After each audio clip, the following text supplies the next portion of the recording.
എല്ലാവർക്കും നമസ്കാരം.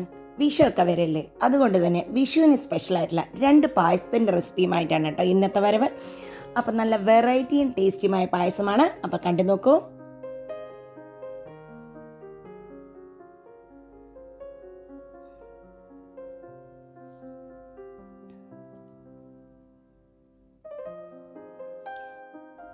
അപ്പം നമ്മുടെ ആദ്യത്തെ പായസം അവിൽ കൊണ്ടുള്ള പായസമാണ്. അതിനായിട്ട് നമുക്കൊരു പാത്രം വെച്ചിട്ടുണ്ട്. അതിലേക്ക് 1 ടേബിൾ സ്പൂണോളം നെയ്യാണ് ഇട്ട് കൊടുക്കുന്നത്. നെയ്യ് ഒരുപാട് ആവശ്യമില്ല കേട്ടോ.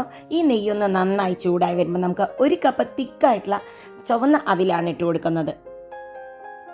ചുവന്ന അവിലിടുമ്പോഴാണ് ഇതിന് കൂടുതൽ ടേസ്റ്റ് തോന്നിയിട്ടുള്ളത്. നല്ലൊരു കളറും കൂടി കിട്ടും നമ്മുടെ പായസത്തിന്. ഇനി അതിൽ ആ നെയ്യിലൊന്ന് കിടന്നത് ഫ്രൈ ആവണം. നല്ല ക്രിസ്പി ആവുന്നവരെ ഇതിനെ ഒന്ന് വറുത്തെടുക്കണം. ഇപ്പം ഇതാ ക്രിസ്പി ആയി വന്നിട്ടുണ്ട്. ഇനി അതിലേക്ക് ഒരു 1/2 കപ്പ് ശർക്കരയുടെ പാനിയാണ് ഒഴിക്കുന്നത്. കുറച്ച് തിക്കായിട്ടുള്ള പാനി തന്നെയാണ് ഒഴിക്കുന്നത്. നമുക്ക് പാനി ഉണ്ടാക്കി വെച്ചാൽ, ശർക്കര പാനി ഉണ്ടാക്കി വെച്ചാൽ എപ്പോൾ വേണമെങ്കിലും ചടപടിയെന്ന് നമുക്ക് സ്വീറ്റ്സ് ഒക്കെ ഉണ്ടാക്കാം അല്ലേ. പെട്ടെന്ന് ആൾക്കാർ വരുമ്പോൾ ഒരു പായസമൊക്കെ ഉണ്ടാക്കാൻ ശർക്കര പാനി ഒക്കെ ഉണ്ടാക്കി വെച്ചാൽ നല്ലതാണ്. കൂടാതെ ശർക്കര പെട്ടെന്ന് കേടുവരാതിരിക്കാനും ഈ പാനി ഉണ്ടാക്കി വെച്ചാൽ നമുക്ക് യൂസ്ഫുൾ ആവുകയും ചെയ്യും കേട്ടോ. അപ്പോൾ ഇതാ ഇനി ഇതിൽ കിടന്നൊന്ന് കുറുകട്ടെ ഈ ശർക്കര പാനി. ഈ അവിൽ കിടന്ന് കുറുകട്ടെ. അപ്പോഴേക്കും നമുക്ക് കുറച്ച് തേങ്ങാപ്പാൽ എടുക്കാം. തേങ്ങാപ്പാൽ എടുക്കാൻ അറിയാത്തവർക്കായി ഞാൻ കാണിക്കുന്നുണ്ട്. 3 തേങ്ങയുടെ പാലാണ് കേട്ടോ എടുക്കുന്നത്. അതിനായിട്ട് ഇതേമാതിരി ഒരു തോർത്ത് വയ്ക്കുക. ചിരകിയ തേങ്ങ മിക്സിയിലിട്ട് വെള്ളമൊന്നും ചേർക്കാതെ ജസ്റ്റ് ഒന്ന് ക്രഷ് ചെയ്തെടുത്ത് കഴിഞ്ഞാൽ നന്നായിട്ട് പാല് നമുക്ക് കിട്ടും. കുറച്ച് കൂടുതലായിട്ട് എനിക്കിങ്ങനെ ചെയ്യുമ്പോൾ പാല് കിട്ടുന്നതായിട്ട് തോന്നി. അപ്പോൾ 1-ാം പാലാണ് എടുക്കുന്നത്. 2-ാം പാലിനും 3-ാം പാലിനും ആയിട്ട് ഞാൻ കുറച്ച് ചുടുവെള്ളത്തിൽ ചുടുവെള്ളം ഈ തേങ്ങയിൽ മിക്സ് ചെയ്തിട്ട് മിക്സിയിലിട്ട് ഒന്ന് അടിച്ചെടുത്തിട്ടാണ് 2-ാം പാൽ ഉണ്ടാക്കുന്നത്. 1 കപ്പ് തേങ്ങാപ്പാൽ കിട്ടിയിട്ടുണ്ട് കേട്ടോ.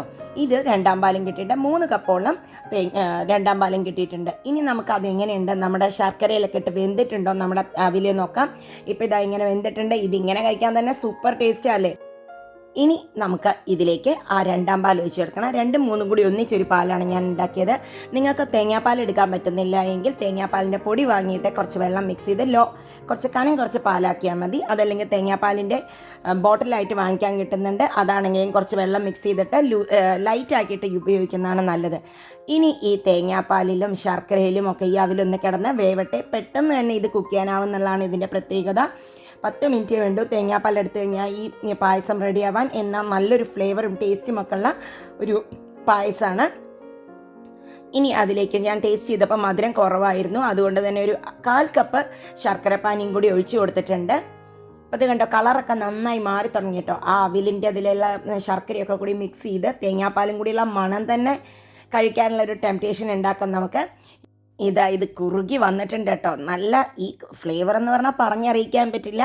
അപ്പോൾ ഇതാ കുറുകി വന്നിട്ടുണ്ട്. ഇനി ഇതിലേക്ക് നമുക്ക് 1-ാം പാലും കൂടി ഒഴിച്ച് കൊടുക്കാം. ഈ തിക്നെസ് ഉണ്ടെങ്കിൽ 1-ാം പാൽ ഒഴിച്ച് കഴിഞ്ഞാൽ പെർഫെക്റ്റ് കൺസിസ്റ്റൻസി ആവുള്ളൂ. ഇതിൽ കുറച്ച് ആ അവിലിൻ്റെ തരികളൊക്കെ നമുക്ക് കഴിക്കാനായിട്ടുണ്ടാകും. എന്നാൽ ഫുൾ ഫ്ലേക്സ് ആയിട്ട് ഒരിക്കലും കിടക്കില്ല കേട്ടോ. 1 കപ്പ് നല്ല കുറുകിയ തേങ്ങാപ്പാലിന് ഇട്ട് കൊടുത്തിട്ടുണ്ട്. 1-ാം പാലാണ് ഒഴിച്ച് കൊടുക്കുന്നത്. 1-ാം പാൽ ഒഴിച്ചതിന് ശേഷം നമ്മൾ ഒരിക്കലും തിളപ്പിക്കേണ്ട ആവശ്യമില്ല. അത് ജസ്റ്റ് മിക്സ് ചെയ്താൽ മതി. ഇനി ഇത് നമുക്ക് ഓഫ് ചെയ്യാം. എല്ലായിടയ്ക്കും നന്നായി ഒന്ന് മിക്സ് ചെയ്ത് യോജിപ്പിക്കാം.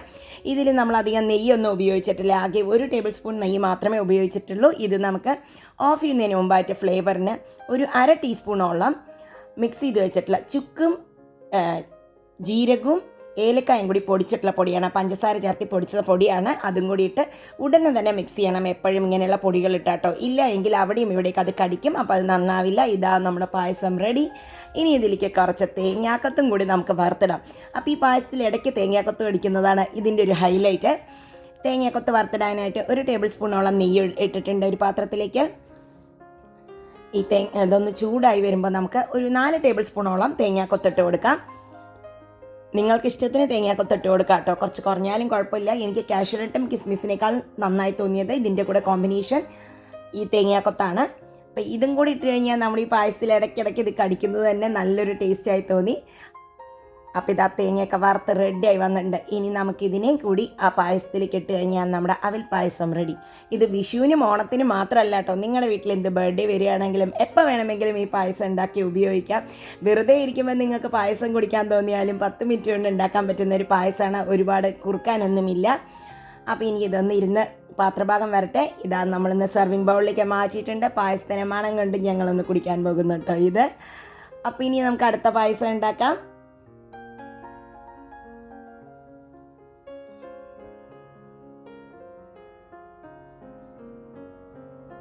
പായസം ക്യാരറ്റും സേമിയയും കൊണ്ടുള്ള ഒരു പായസമാണ് കേട്ടോ. അതിനായിട്ട് ആദ്യം ഒരു 2 ടീസ്പൂൺ ഗീ ഇട്ടിട്ട് നല്ല തിന്നായിട്ടുള്ള സേമിയാണ് ഇവിടെ ഉപയോഗിക്കുന്നത്. ഇതിനായിട്ട് നമ്മൾ ഉപ്മാ സേമിയ എന്നൊക്കെ പറയുന്നത് പോലെ അതിനൊരു 1/2 കപ്പ് തിന്നായിട്ടുള്ള സേമിയ എടുത്ത് ഇതൊന്ന് നമുക്ക് വറുത്തെടുക്കാം.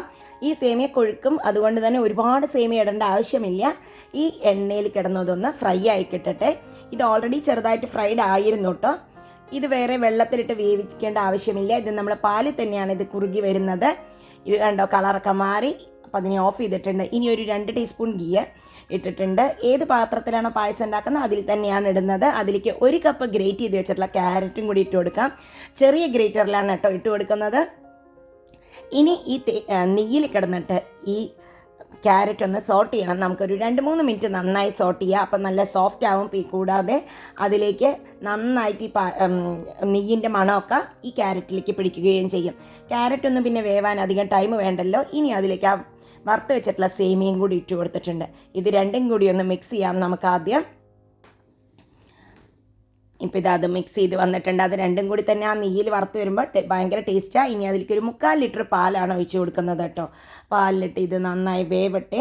ഇതിന് സെപ്പറേറ്റ് ആയിട്ട് നമ്മളൊന്നും തന്നെ വേവിക്കേണ്ട ആവശ്യമില്ല, വെള്ളമൊന്നും ചേർത്തണ്ട. അതല്ലാതെ തന്നെ ഇങ്ങനെ പാലിലിട്ട് കുറുകി വരുമ്പോഴാണ് അതിൻ്റെ ടേസ്റ്റ്. കുറച്ച് സമയം ഒരു 10 മിനിറ്റോളം ഇത് കിടന്ന് തിളക്കട്ടെ.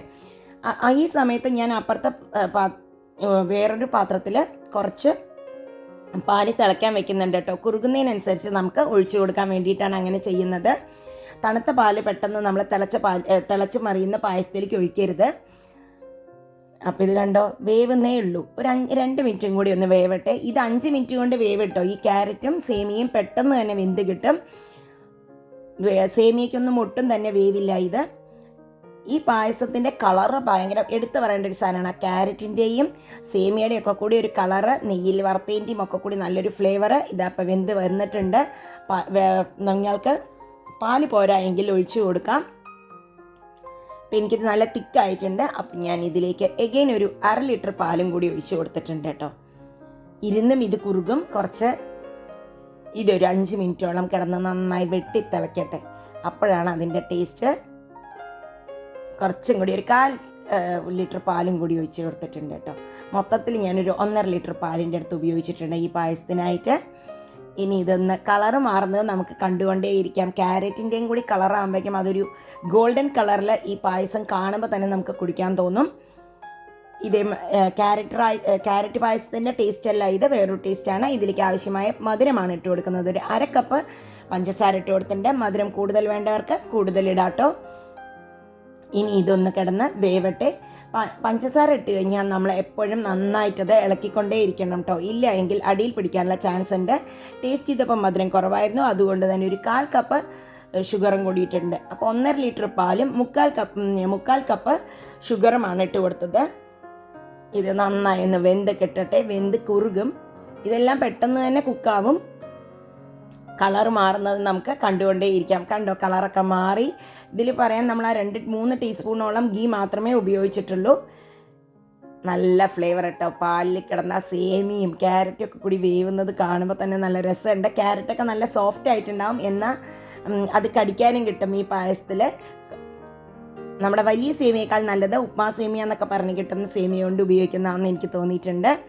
ഇപ്പോൾ ഇതാ കുറുകി വന്നിട്ടുണ്ട്. ഇപ്പോൾ ഓഫ് ചെയ്യുന്നതിന് മുമ്പായിട്ട് നമുക്ക് കുറച്ച് ഒരു ഫ്ലേവർ ആൻഡ് ടേസ്റ്റ് ഒക്കെ കൂട്ടാനായിട്ട് ഒരു 3 ടേബിൾ സ്പൂണോളം കണ്ടൻസ്ഡ് മിൽക്കാണ് ഒഴിച്ചു കൊടുക്കുന്നത്. ഇത് നിർബന്ധമില്ല കേട്ടോ കണ്ടൻസ്ഡ് മിൽക്ക്. ഞാൻ കുറച്ച് ഫ്ലേവർ ആൻഡ് ടേസ്റ്റ് ഒക്കെ ഒന്ന് കൂടി ഇരുന്നോട്ടെ പറഞ്ഞിട്ട് കുറച്ച് ഒഴിച്ചു എന്ന് മാത്രമേ ഉള്ളൂ. അപ്പോൾ ഇത് ഇളക്കി നന്നായി യോജിപ്പിക്കാം. നമുക്ക് ഓഫ് ചെയ്യാൻ പോകുന്നതേ ഉള്ളൂ. ഒരു 2-3 മിനിറ്റും കൂടി ഒന്ന് തിളച്ച് മറിയട്ടെ. പായസം പൊതുവേ നമുക്ക് എല്ലാവർക്കും ഇഷ്ടമായിരിക്കില്ലേ? വിഷുവിനും ഓണത്തിനും ഒക്കെ നമ്മൾ ഉണ്ടാക്കാറുണ്ട്, പിറന്നാളിനുമൊക്കെ. ഇനി ഇതിനൊരു ഫ്ലേവറിനായിട്ട് ഒരു ടേബിൾ സ്പൂണോളം ഏലക്കയുടെ പൊടിയാണ്, പഞ്ചസാര കൂടി ചേർത്ത് പൊടിച്ച പൊടിയാണ്, അത് ഞാൻ മിക്സ് ചെയ്ത് കൊടുക്കുന്നുണ്ട്. എപ്പോഴും പൊടികളിട്ടിട്ട് അപ്പം തന്നെ ഇളക്കണം, ഇല്ലെങ്കിൽ അത് കട്ട പിടിച്ചിട്ട് അതിൽ കിടക്കും. ചൂടായ സാധനത്തിലേക്ക് ഇടുമ്പോൾ അതല്ലെങ്കിൽ കൈകൊണ്ടിട്ട് കൊടുക്കുന്നതായിരിക്കും നല്ലത്. അപ്പോൾ ഇതാ നമുക്ക് ഓഫ് ചെയ്യാം. ഇനി ഇതിലേക്ക് ആവശ്യമായ സാധനങ്ങളൊക്കെ പിന്നെ വറുത്തിടാം കേട്ടോ. സൂപ്പറായിട്ട് ഇങ്ങനെ കാണാൻ തന്നെ. ഇനി നമ്മളിതിൽ വറുത്തിടാൻ പോകണം. ഒരു ടേബിൾ സ്പൂണോളം നെയ്യ് ഇട്ടിട്ടുണ്ട്. നെയ്യൊന്ന് ചൂടായി വരുമ്പോൾ നമുക്ക് കുറച്ച് കാഷ്യൂനട്ട് വറുത്തിട്ട് കൊടുക്കാം. നിങ്ങളുടെ ഇഷ്ടത്തിനനുസരിച്ച് കാഷ്യൂനട്ട് ഇടാം കേട്ടോ. ഇവിടെ ഒരു 2 ടേബിൾ സ്പൂണോളം കാഷ്യൂനട്ട് ഇട്ടിട്ടുണ്ട്. ഇനി അതിനെ ഒന്ന് ജസ്റ്റ് ഒന്ന് ചൂടാക്കി എടുക്കാം. നെയ്യിൽ വറുത്തിട്ട് അതും കൂടി ആകുമ്പോഴേക്കും പായസത്തിൻ്റെ കാര്യം പിന്നെ പറയേണ്ട ആവശ്യമില്ലല്ലോ. അപ്പോൾ ഇതാ ചൂടായി വന്നപ്പോൾ അതിലേക്കൊരു 2 ടീസ്പൂണോളം ഞാൻ ഉണക്കമുന്തിരിയും കൂടി കഴുകിയിട്ട് കൊടുത്തിട്ടുണ്ട് കേട്ടോ. ഇതും കൂടി ആകുമ്പോഴേക്കും സൂപ്പറല്ലേ. ഇടയ്ക്കിടയ്ക്ക് കാഷ്യൂനട്ടും മുന്തിരിയൊക്കെ അതിൽ കടിക്കുന്നത് പായസത്തിൽ എല്ലാവർക്കും ഇഷ്ടമായിരിക്കും, പല ആൾക്കാർക്കും ഇഷ്ടമായിരിക്കും. അപ്പോൾ അതിനെ നമുക്കിതിലേക്ക് ട്രാൻസ്ഫർ ചെയ്യാം. കണ്ടോ, പായസത്തിൻ്റെ കളറ് കാണുമ്പോൾ തന്നെ നിങ്ങൾക്ക് കുടിക്കാൻ തോന്നുന്നില്ലേ? ഒരു അഡൾട്രേഷനോ ഒരു കളറോ എക്സ്ട്രാ ആയിട്ട് ചേർക്കാതെ തന്നെ നല്ല സൂപ്പറായിട്ടൊരു ഗോൾഡൻ കളറുള്ള പായസമാണ് ഇത്. അപ്പോൾ എല്ലാവരും ഉണ്ടാക്കി നോക്കൂ. ക്യാരറ്റ് സേമിയ പായസം, ഇതിൻ്റെ ടേസ്റ്റ് പറഞ്ഞറിയിക്കാൻ പറ്റില്ല, ഉണ്ടാക്കി തന്നെ കഴിച്ചു നോക്കണം. അപ്പോൾ എല്ലാവർക്കും അഡ്വാൻസ്ഡ് വിഷു ആശംസകൾ. അപ്പോൾ അടുത്ത വീഡിയോയിൽ കാണാം. Bye, thank U.